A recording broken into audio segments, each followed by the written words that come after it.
dito dahil nakakahiya ka. Tsaka tingnan mo nga yung suot mo. Ang pangit! Mukhang galing pa yata yan sa ukay-ukay. By the way, gusto mo ba ilibot kita dito? Sa school na pinapangarap mo nung high school tayo. Baka mamaya kasi sabihin mong ang sama naman ng ugali ko. Sige ba? Ikaw na lang maglibot sa akin dito.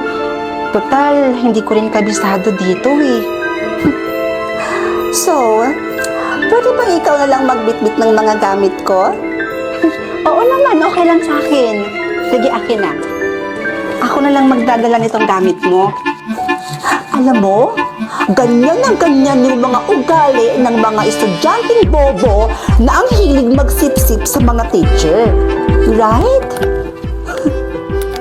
Mukhang bagay naman sa'yo.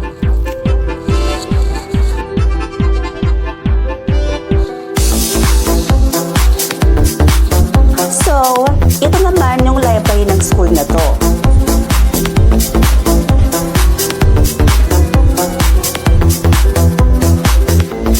Saan ka pwedeng ilagay itong tsinelas mo? Naka-tsinelas ka lang? Wala ka bang sapatos? Ang dugyot mo naman! Bakit ka hinahiyaang makapasok ng guard dito? And by the way, di ba katalino ka? Bakit hindi ka nakapagtapos ng pag-aaral mo? Alam ko na. Kasi sinabihan ka ng nanay mo na huminto ka na lang sa pag-aaral mo at magtrabaho ka na lang para makatulong ka sa kanila. Ganyan kasi yung mga mindset ng mga sinaunang tao at mindset ng mga taong walang pera, in short, mga mahihirap lang.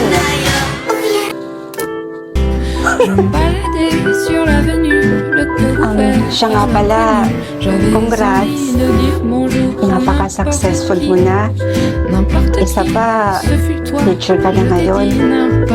Sinabi mo pa, naiingit ka, no? Kasi akalain mo yun? Teacher na ako ngayon dito sa eskwelahang pinapangarap mo nung high school tayo. At 8 subject pa ang hawak ko. O, kaya mo yun? Ang galing mo naman. Kahanga-hanga talaga. Talaga? Kaya akin na nga yung mga gamit ko. Baka kasi may mawala pa dito. Sa sobrang pagkaingit mo sa akin. Ma'am Fiona?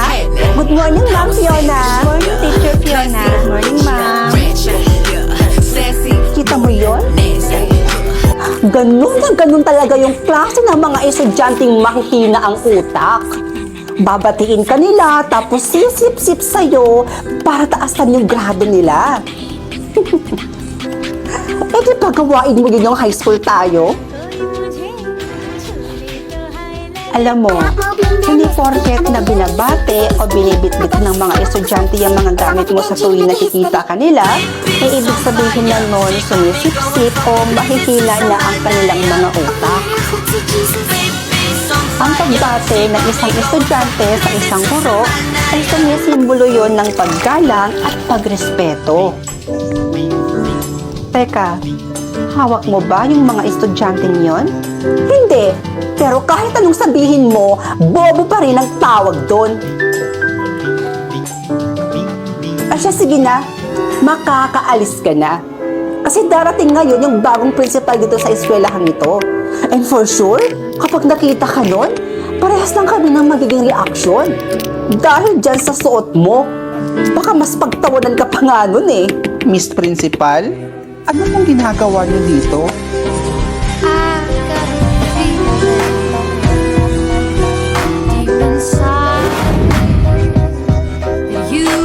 Sige nga, tingnan nga natin kung bagay sa'yo. Sige, wait.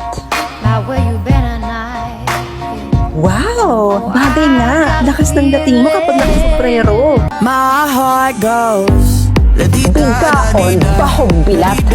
Hindi mo pala yung boyfriend ko? Oh, hindi ah. Saan mo naman nalaman yan? Umalis ka nga sa harapan ko. Bingkaon. Wow! Choose one. 20 million? Or sombrero? Siyempre, 20 million.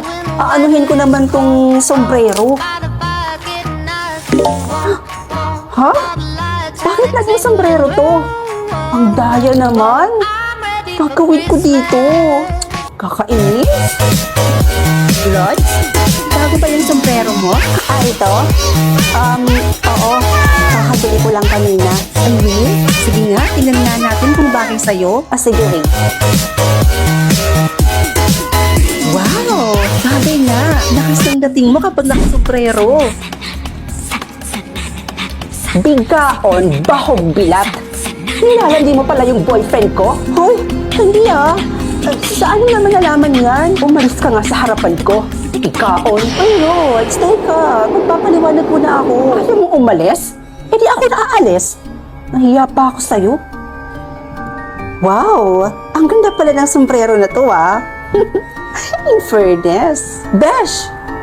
Oh, Besh! Saan ka pupunta at anong ginagawa mo? Uy, Besh, ano ka ba? Nagtatanong ako. Uy, Besh ah, hindi ka pala nakakatulog kapag hindi ka nakakapagkape? Uy, paano mo nalaman yun? Eh, bigay secret ko yun eh. Hindi ko rin alam. Siguro tsamba lang? Sige, alis na ako. Tsamba ba yun? Napakaiwaga naman ng sombrero na to. Lahat ng sikreto, nalaman ko. Ay, Rods. Aling Marites. Rods, nalaman mo na ba kung ano nangyari sa kapatid mo? Bakit po?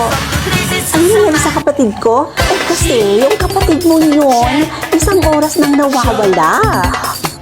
Nawawala? Oo. Bakit? Tinulukot daw ng tao na hindi kilala? Diyos ko, hindi dito.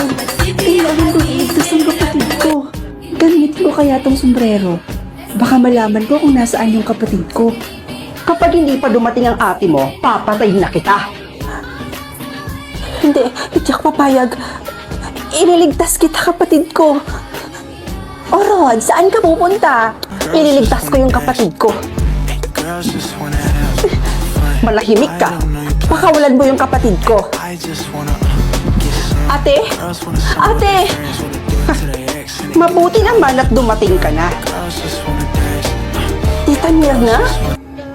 Ikaw? Ikaw ang kumidnap sa kapatid ko? Ako nga. Bakit mo ginagawa to? Pakawalan mo yung kapatid ko.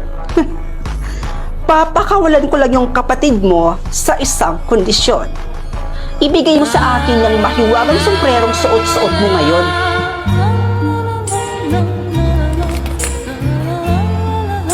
Ate, wag mo siyang papakinggan, ha? Kahit anong sabihin niya, wag na wag mo siyang susundin.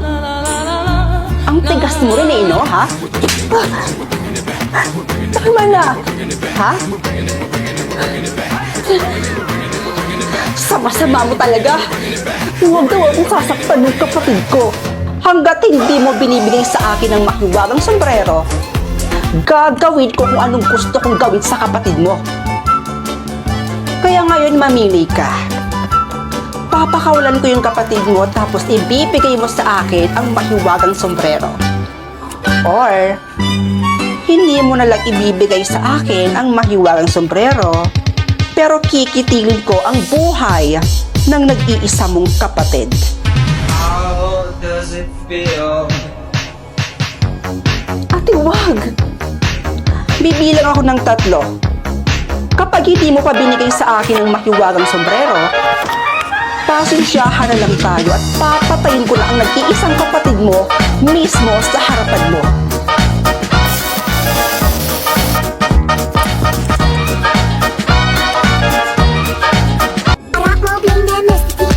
Isa. 2.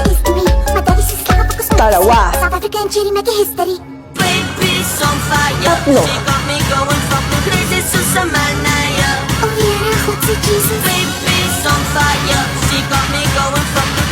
Nine. 3, 4.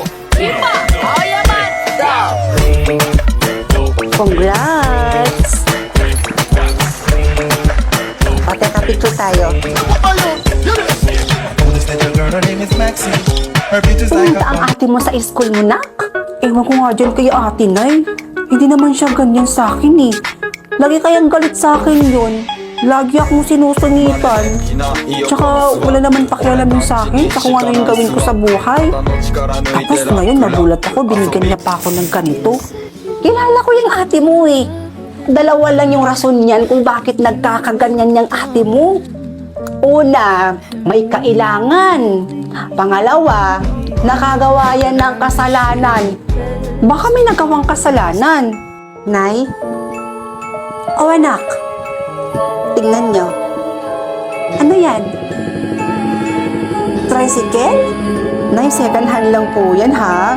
Pero alam kong magagamit talaga natin yan. Lalo na kapag nagbebenta po kayo ng gulay. Hindi na po kayo mahihirapang maglakad po niyan. Dahil may tricycle na po tayo. Malaking tulong nga yan, nak. O, Neneng, para sa pinakamamahal kong kapatid. Sa'yo to lahat. Kakamitin mo to.